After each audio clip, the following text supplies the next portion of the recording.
I moved my I moved my YouTube recording studio to my patio. This chapter is very long, so I'm going to break it up into two parts. It's called Dreams. The big friendly giant was seated at the great table in his cave, and he was doing his homework. Sophie sat cross-legged on the tabletop nearby, watching him work. The BFG was doing homework. The glass jar containing the one and only good dream they had caught that day stood between them. The BFG, with great care and patience, was printing something on a piece of paper with an enormous pencil.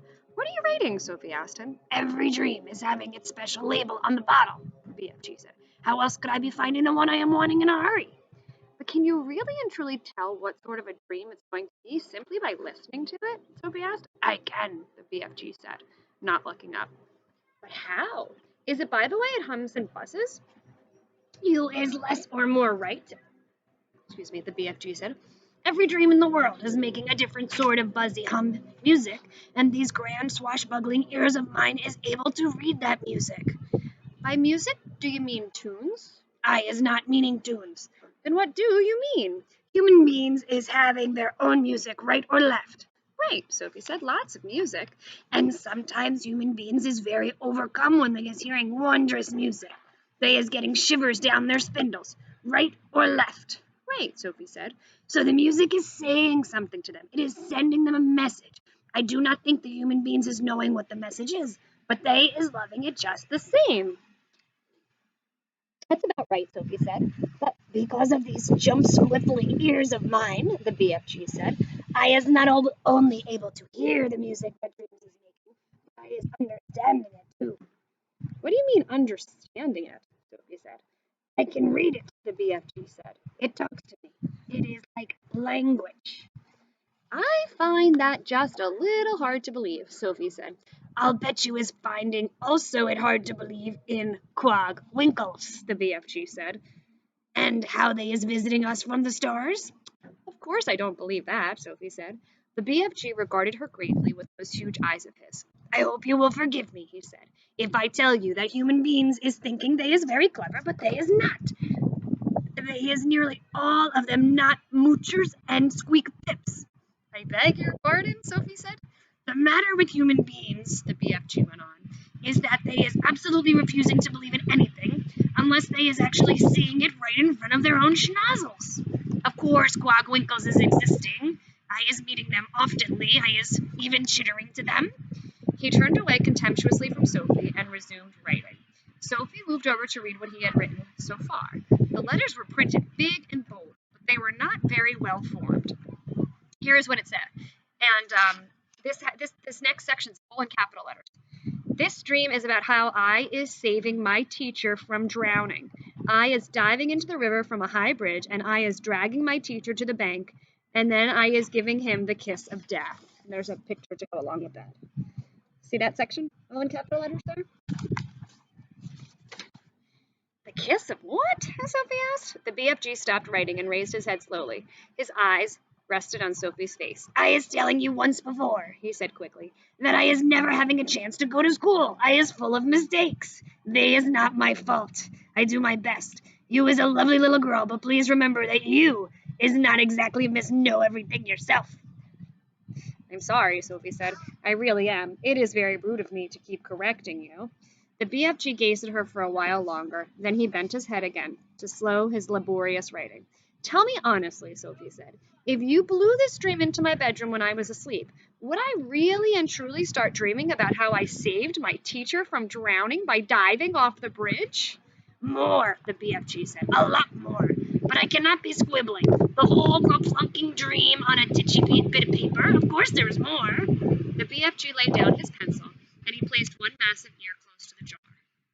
For about 30 seconds he listened intently.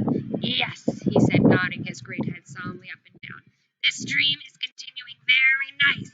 It has a very dory-hunky ending." "How does it end?" Sophie said. "Please tell me." "You would be dreaming," the BFG said, "that the morning after you was saving the teacher from the river, you was arriving at school and you was seeing all the 500 pupils," that's a synonym for students, "sitting in the assembly hall and all the teachers as well, and the head teacher is then standing up and saying, 'I is wanting the whole school to give 3 cheers for Sophie. She is so brave in saving the life of our fine arithmetic.'" Mr. Figgins, who was unfortunately pushed off the bridge into the river by our gym teacher, Miss Amelia Upscotch. So 3 cheers for Sophie. And the whole school is then cheering like mad and shouting, "Bravo, well done." And forever after that, even when you was getting your sums all gug swizzled and muggled up. This is still the BFG talking. I just needed a break in my voice. Mr. Figgins is always giving you 10 out of 10 and writing "Good work, Sophie" in your exercise book. Then you was waking up. I like that dream, Sophie said. Of course you like it, the BFG said. It is a fizz wizard. He licked the back of the label and he stuck it on the door. I is usually writing a bit more than this on the labels, he said, but you was watching me and making me jumpsy. So his homework is to figure out what the dreams are and put kind of a summary, a retell on the labels. I'll go and sit somewhere else, Sophie said. Don't go, he said. Look in the jar carefully, and I think you will be seeing this dream. Sophie peered into the jar, and there, sure enough, she saw the faint translucent outline of something about the size of a hen's egg. There was just a touch of color in it, a pale sea green, soft and shimmering, and very beautiful. There it lay, this small oblong sea green jellyfish thing at the bottom of the jar, quite peaceful but pulsing gently, the whole of it moving in and out ever so slightly, as though it were breathing. It's moving, Sophie cried. It's alive! Of course it's alive. What will you feed it on? Sophie asked. It is not needing any food, the BFG told her. That's cruel. Oh, sorry, that's cruel, Sophie said. Everything alive needs food of some sort, even trees and plants. The north wind is alive, the BFG said. It is moving. It touches you on the cheek and the hands, but nobody is feeding it. Sophie was silent. This extraordinary giant was disturbing her ideas. He seemed to be leading her towards mysteries that were beyond her understanding. A dream is not needing anything, the BFG went on. If it is a good one, it is waiting peaceably forever until it is released and allowed to do its job. If it is a bad one, it is always fighting to get out. The BFG stood up and walked over to one of the many shelves and placed the latest jar among the thousands of others. Please, can I see some of the other dreams? Sophie asked him. The BFG hesitated. Nobody is ever seeing them before, he said. But perhaps, after all, I is letting you have a little peep. He picked her up off the table and stood her on the palm of one of his huge hands. He carried her toward the shelves. Over here is some of the good dreams, he said. The fizz wizards. Would you hold me closer so I can read the label? Sophie said. My label is only telling bits of it, the BFG said. The dreams is usually much longer. The labels is just to remind me. Sophie started to read the labels.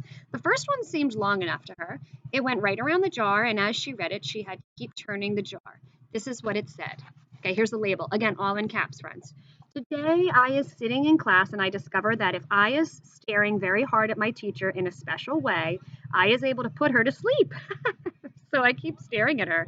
And in the end, her head drops on her desk, and she goes fast asleep and snorkles loudly. Then in marches the head teacher, and he shouts, Wake up, Miss Plumridge. How dare you go to sleep in class?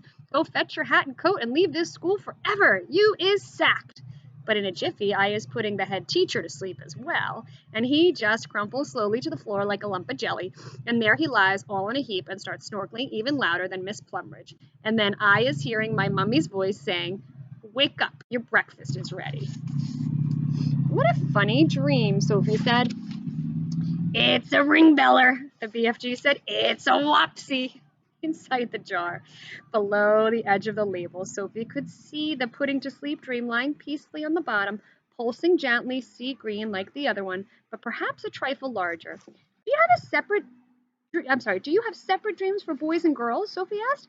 Of course, the BFG said. If I was giving a girl's dream to a boy, even if it was a really wopsy girl's dream, the boy would be waking up and thinking, what a rut-bungling, grink-sludging old dream that was. Boys would, Sophie said. These here is all girls' dreams on this shelf, the BFG said. Can I read a boy's dream? You can, the BFG said, and he lifted her to a higher shelf. The label on the nearest boy's dream jar read as follows. Again, all capital letters. I is making myself a marvelous pair of suction boots, and when I put them on, I is able to walk straight up the kitchen wall and across the ceiling. Well, I is walking upside down on the ceiling when my big sister comes in, and she is starting to yell at me, as she always does, yelling, What on earth is you doing up there, walking on the ceiling, and looks down at her, and I smiles, and I says, I told you, I told you, you was driving me up the wall, and now you has done it.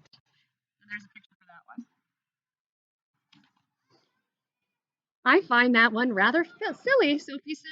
Boys wouldn't, the BFG said, grinning. It's another ring beller. Perhaps you have seen enough now. We're going to stop there for today because, as I said, this is a long chapter and we are about halfway through it. So we will continue with this chapter called Dreams next time. Bye, friends.